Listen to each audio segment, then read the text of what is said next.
আচ্ছা মা, তাজমহল এত সুন্দর, তাজমহল কি আমরাই বানিয়েছি তাই না? না তো, যিনি বানিয়েছিলেন উনার নাম সম্রাট শাহজাহান, উনি মুসলিম ছিলেন। ও আচ্ছা, তাহলে কুতুব মিনার নিশ্চয়ই আমরা বানিয়েছি। না না, উনিও মুসলিম ছিলেন, উনার নাম কুতুবউদ্দিন আইবেক।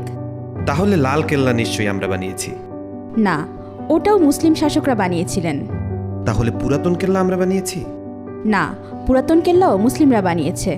তাহলে চারমিনার নিশ্চয়ই আমরা বানিয়েছি। না, চারমিনারও মুসলিম শাসকরা বানিয়েছে। মা, আমি শুনেছি ভারতের সবচেয়ে বড় ও পুরাতন রোড গ্র্যান্ড ট্রাঙ্ক প্রায় 3000 কিলোমিটার পর্যন্ত বিস্তৃত, সেটা তো আমরা বানিয়েছি। না না, গ্র্যান্ড ট্রাঙ্ক রোড আমরা বানাইনি। গ্র্যান্ড ট্রাঙ্ক রোড এক মুসলিম শাসক বানিয়েছেন, উনার নাম শেরশাহ। আচ্ছা, তাহলে হাজারদুয়ারি প্যাসেজ নিশ্চয়ই আমরা বানিয়েছি। না বেটা, এটাও মুসলিম শাসকরা বানিয়েছে। আচ্ছা, তাহলে মুঘল সাম্রাজ্য আমাদের ছিল তাই না? না, মুঘল সাম্রাজ্য মুসলিমদের সাম্রাজ্য ছিল। আচ্ছা, জয় হিন্দ এই শব্দটা কি আমরা প্রথম তৈরি করেছিলাম? না, এটাও একজন মুসলিম প্রথম বলেছিল। আচ্ছা মা, সারে জাহা সে আচ্ছা হিন্দুস্তা হামারা এই শব্দটি আমরা প্রথম বলেছিলাম তাই না? না, এটাও একজন মুসলিম কবি লিখেছিলেন, উনার নাম ইকবাল। তাহলে প্রথম স্যাটেলাইট লঞ্চ নিশ্চয়ই আমরাই করেছিলাম। জি না, ভারত অনেকবার স্যাটেলাইট লঞ্চ করেছিল, কিন্তু প্রতিবারই ফেল হয়েছে।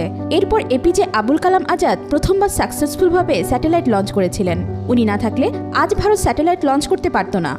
তাহলে পারমাণবিক অস্ত্র নিশ্চয়ই আমরা বানিয়েছি।